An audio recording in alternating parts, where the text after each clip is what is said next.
La invención de la máquina de vapor dio origen a la revolución industrial e impulsó el estudio del calor y la temperatura, naciendo la termodinámica, la ciencia que estudia el movimiento del calor.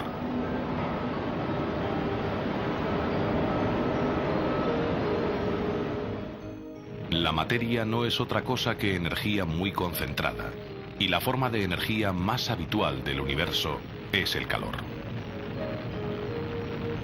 La primera ley de la termodinámica dice que la cantidad total de energía del universo siempre es constante y que la energía se transforma fácilmente.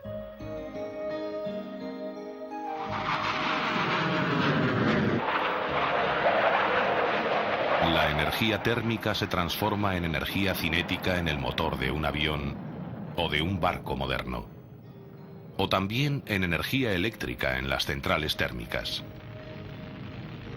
Este es uno de los principios más importantes de la ciencia y opera en todas partes, en la mayor agrupación de galaxias, en las células de nuestro cuerpo y en las pequeñas partículas subatómicas.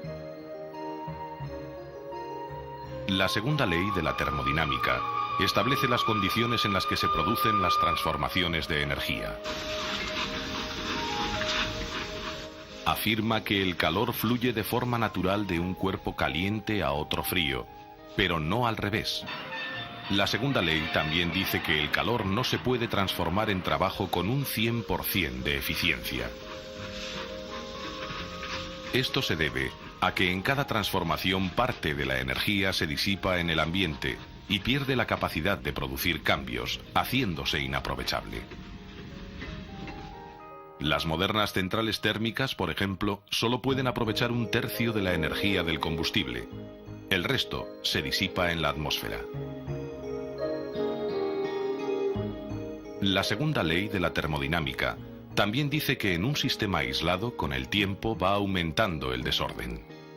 Todos sabemos que es más fácil y más rápido deshacer que hacer, desordenar que ordenar, romper que fabricar.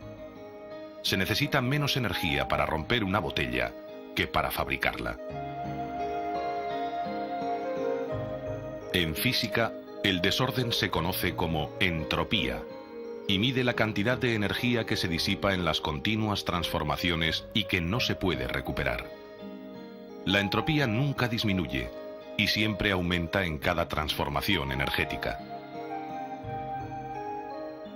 La vida es un ejemplo de máxima organización de materia, es decir, de mínima entropía. Esto se produce a costa de deshacer la ordenada materia orgánica de los alimentos, y estos, a su vez, fueron fabricados a costa de enormes pérdidas energéticas en el Sol. El calor. Toda la materia, ya sea sólida, líquida o gaseosa, está compuesta de átomos y moléculas. Estas diminutas partículas no están inmóviles, sino que se mueven constantemente con más o menos velocidad y libertad, dependiendo de su estado. Cuando calentamos un objeto, sus partículas se aceleran y el cuerpo aumenta su volumen. El calor es la cantidad total de energía cinética de los átomos y la temperatura mide la energía promedio con que se mueven, es decir, su intensidad. El calor siempre se transmite espontáneamente del cuerpo con mayor temperatura al de menor temperatura, con independencia del calor total de cada cuerpo. Cuando un termómetro se pone en contacto con un cuerpo más caliente, las rápidas partículas de este chocan con las del termómetro, acelerándolas y dilatando el líquido. Fuera de los Estados Unidos, la temperatura se suele medir en grados Celsius o centígrados. En esta escala, el 0 representa el punto de fusión del hielo y el 100 el punto de ebullición del agua. Pero la escala más utilizada por la ciencia es la escala Kelvin, donde 0 grados Kelvin es la temperatura absoluta mínima posible, que equivale a menos 273,15 grados Celsius. En teoría, no existe un límite superior de temperatura. Cuanto más se agiten las partículas, mayor será la temperatura de un cuerpo. Sin embargo, el límite inferior es el 0 absoluto. A esta temperatura las partículas de un cuerpo no tienen casi agitación y no es posible extraerles más calor. Podemos acercarnos a 1000 de grado, pero el cero absoluto es una frontera física inalcanzable.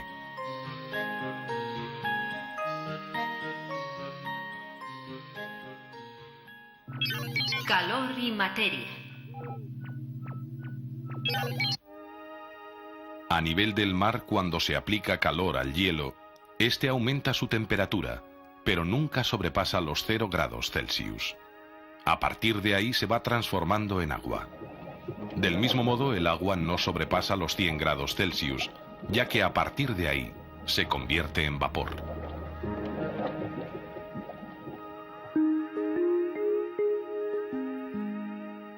El aumento de temperatura produce un cambio en el estado de los cuerpos.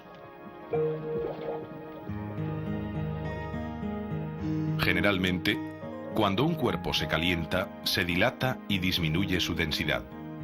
Y a la inversa, cuando un cuerpo se enfría, se contrae y se hace más denso. El agua se comporta al revés entre 0 y 4 grados Celsius. En este intervalo, cuando se calienta, se contrae, y cuando se enfría, se dilata. Este fenómeno hace posible la vida en los mares fríos, porque el hielo es menos denso a pesar de ser sólido y flota sobre el agua fría. Actúa como un aislante térmico respecto al frío de la atmósfera, permitiendo una temperatura aceptable del agua para el desarrollo de la vida.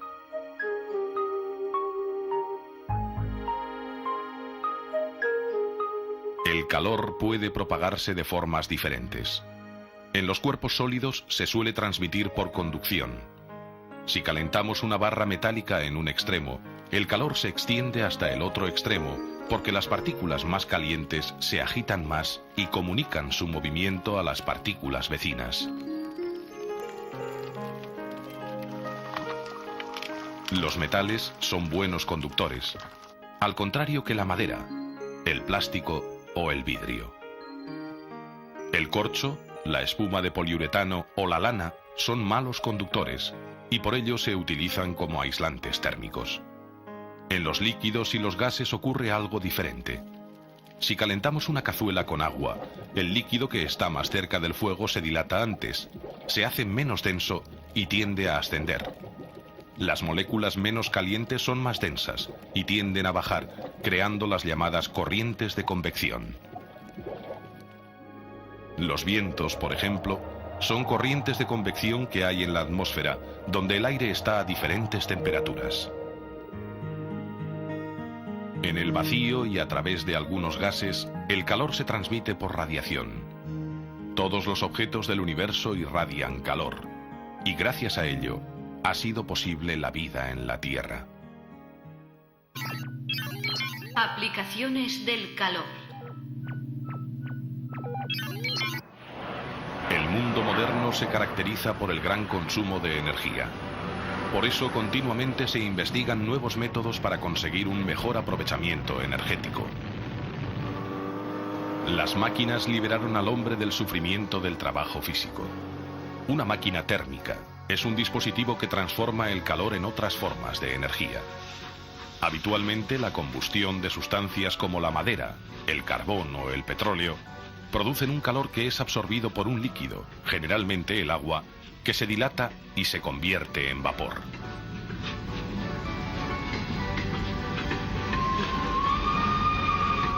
Esta dilatación mueve determinadas piezas de la máquina, es decir, produce trabajo. Cuando el gas se enfría, recupera su volumen original y las piezas vuelven a su posición y el proceso se repite continuamente. Los frigoríficos son máquinas térmicas que funcionan al revés de una máquina térmica tradicional. En los refrigeradores se utiliza un líquido con un punto de ebullición bajo que al expandirse se transforma en gas y se enfría, absorbiendo calor del interior del frigorífico. Este gas expandido se convierte de nuevo en líquido por medio de un condensador y disipa al ambiente el calor que ha absorbido. Un motor mueve este líquido por el interior del refrigerador y el proceso se repite nuevamente. En algunos materiales, cuando la temperatura se acerca al cero absoluto, aparece un fenómeno fascinante. Desaparece por completo la resistencia eléctrica. Es la superconductividad. La meta es descubrir materiales superconductores a temperatura ambiente. Actualmente, la superconductividad se utiliza para fabricar potentes imanes para los aceleradores de partículas, pero en el futuro tendrá muchas aplicaciones.